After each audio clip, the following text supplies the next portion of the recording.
Hello friends. तो आज हम कवर करने वाले हैं टोक्यो ओलंपिक। टोक्यो ओलंपिक से जितने भी क्वेश्चन बनते हैं वो सारे के सारे हम इस वीडियो में कवर करने वाले हैं। तो देखिए, टोक्यो ओलंपिक जो 2020 का हुआ उसका आयोजन 23 जुलाई से लेकर के 8 अगस्त 2021 को हुआ। ठीक है, 2021 में हुआ था, 2020 का था, कोविड-19 की वजह से 2021 में हुआ। ध्यान रखना, 23 जुलाई से लेकर 8 अगस्त तक। और ये इस टोक्यो का 32वां संस्करण था। जो टोक्यो ओलंपिक हुआ 32वें नंबर का था। ये ग्रीष्मकालीन ओलंपिक है। इसका शुभंकर क्या था? Miraitowa. क्या था? Miraitowa. बात करें इसके आदर्श वाक्य की तो वो है faster, higher, stronger and together. देखिए, टोक्यो ओलंपिक से पहले इसका आदर्श वाक्य था फास्टर, हायर एंड स्ट्रॉन्गर, यानी तेज, ऊंचा और बलवान। लेकिन इस बार इसमें एक नया शब्द जोड़ा गया, टुगेदर, यानी साथ।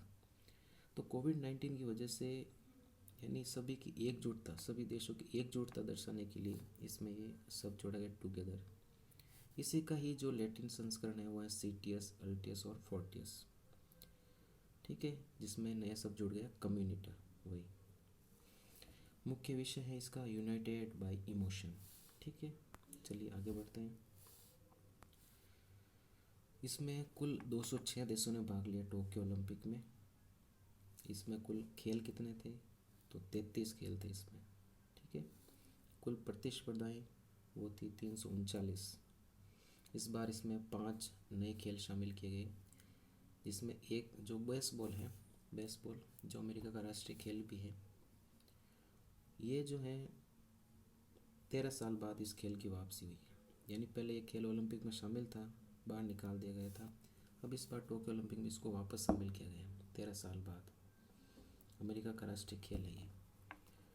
और कराटा, स्केटबोर्ड, सर्फिंग और स्पोर्ट्स क्लाइंबिंग ये पहली बार टोक्यो ओलंपिक में जोड़े गए हैं ना, पहली बार ओलंपिक में इनको शामिल किया गया। फिर आगे बात करते हैं कि टोक्यो जो है एशिया का पहला शहर बन गया है जिसने 2 बार जो है ग्रीष्मकालीन ओलंपिक खेलों की मेज़बानी की है ना। पहली बार इसने 1964 में करी थी। बात करते हैं अब विशेष शख्सियत की, laurel Hubbard. Laurel Hubbard Olympic में हिस्सा लेने वाली पहली ट्रांसजेंडर एथलीट है। ये न्यूजीलैंड की हैं और खेल है इनका भारोत्तोलन। इम्पोर्टेंट सवाल है, लॉरेल हबर्ड ओलंपिक में हिस्से लेने वाली पहली ट्रांसजेंडर एथलीट, बहुत ही ज़्यादा इम्पोर्टेंट है ना। न्यूजीलैंड की, भारोत्तोलन संबंधित है।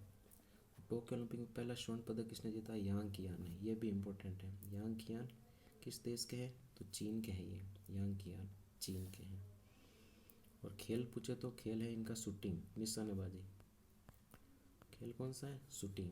ध्यान रखना, पहला स्वर्ण पदक टोक्यो ओलंपिक में चीन के यांग कियान ने जीता। चलिए आगे बात करते हैं। मोमोजी निशिया।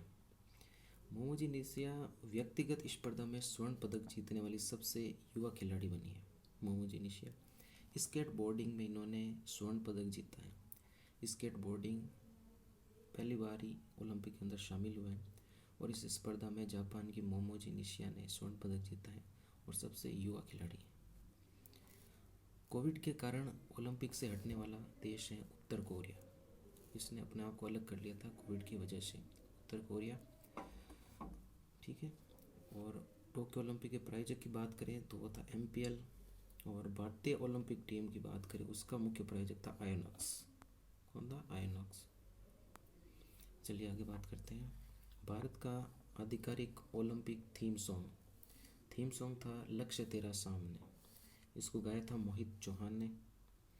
बात करते हैं भारत के ओलंपिक चीयर सॉन्ग की, तो वो था हिंदुस्तानी वे। इसको लॉन्च किया था AR रहमान ने और गायिका थी अनन्या बिरला। ठीक है, लॉन्च किया था AR रहमान ने, गायिका थी अनन्या बिरला। बात करें अगर उद्घाटन समारोह में भारत के ध्वजवाहक की, तो वो थी MC मैरी कॉम और मनप्रीत सिंह। MC मैरी कॉम भारतीय मुक्केबाज और मनप्रीत सिंह ये हॉकी के कप्तान। और बात करें समापन समारोह में ध्वजवाहक कौन थे, तो बजरंग पूनिया कुश्ती से संबंधित हैं, कांस्य पदक जीता इन्होंने। चलिए आगे बात कर लेते हैं कि इस टोक्यो ओलंपिक में भारत के कुल कितने खिलाड़ियों ने भाग लिया।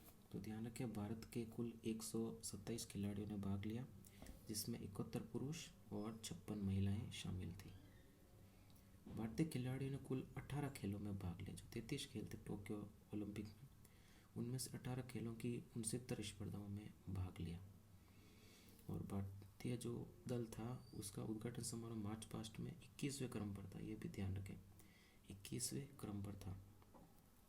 और भारत के लिए पहला पदक टोक्यो ओलंपिक में किसने दिलाया? मीराबाई चानू ने, भारोत्तोलन में। ठीक है, कितने किलोग्राम भार वर्ग में? 49 किलोग्राम भार वर्ग कैटेगरी में कुल 202 किलोग्राम वजन उठाकर मीराबाई चानू ने भारत के लिए पहला पदक दिलाया। कौन सा?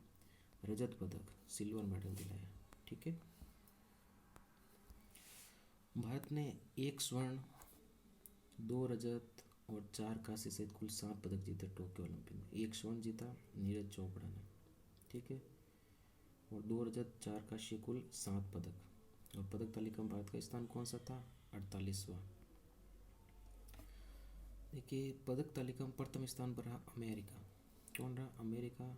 कुल थे 113 पदक, कुल थे 113 पदक, जिसमें से 39 स्वर्ण थे। वही दूसरे स्थान पर चीन रहा, कुल 88 पदक थे और 38 स्वर्ण थे। और तीसरे स्थान पर रहा जापान। तो ध्यान रखना, पहले स्थान पर रहा अमेरिका, दूसरे पर चीन, तीसरे पर जापान। ठीक है, स्वर्ण पदक की बात करें तो भारत के लिए स्वर्ण पदक जीता एकमात्र नीरज चोपड़ा ने।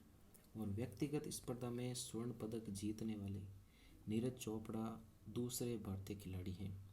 इनसे पहले अभिनव बिंद्रा ने साल 2008 में बीजिंग ओलंपिक में स्वर्ण पदक जीता, व्यक्तिगत स्पर्धा में, शूटिंग में उन्होंने जीता था। और नीरज चोपड़ा दूसरे खिलाड़ी हैं जिन्होंने ये कारनामा किया है। तो नीरज चोपड़ा ने भाला फेंक में ये जो है स्वर्ण पदक जीता। कितने मीटर? 87.58 मीटर।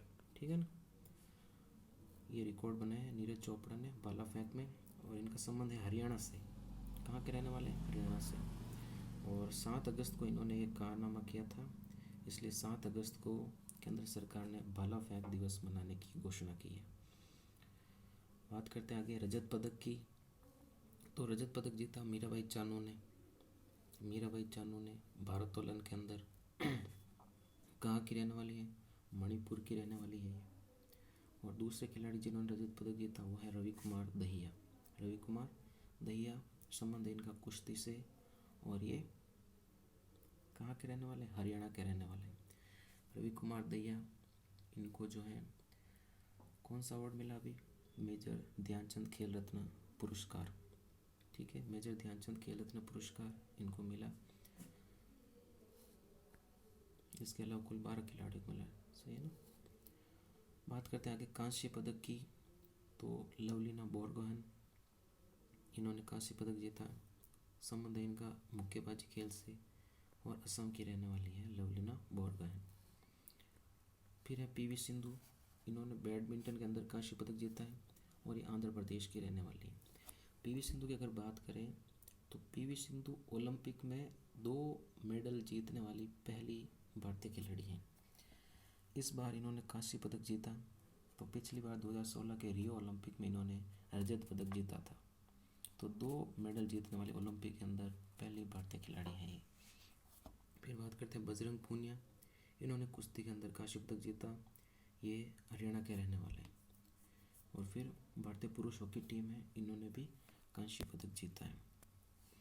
अगर नीरज चोपड़ा की बात करें तो नीरज चोपड़ा को इस बार जो है पद्मश्री अवार्ड मिला है। ये भी ध्यान, 2022 का पद्मश्री अवार्ड मिला है नीरज चोपड़ा को।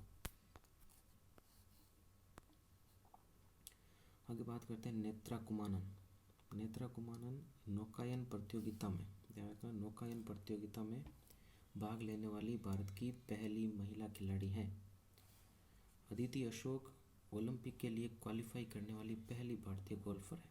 अदिति अशोक ओलंपिक के लिए क्वालिफाई करने वाली पहली भारतीय गोल्फर बनी और ये 4थे स्थान पर रही ओलंपिक के अंदर। बात करते हैं आगे भवानी देवी, तो तलवारबाजी में भाग लेने वाली ये भारत की पहली खिलाड़ी बनी। आगे बात करते हैं प्रणति नायक, तो प्रणति नायक दीपक कर्माकर के बाद जिम्नास्टिक प्रतिस्पर्धा में भाग लेने वाली भारत की दूसरी खिलाड़ी बनी है।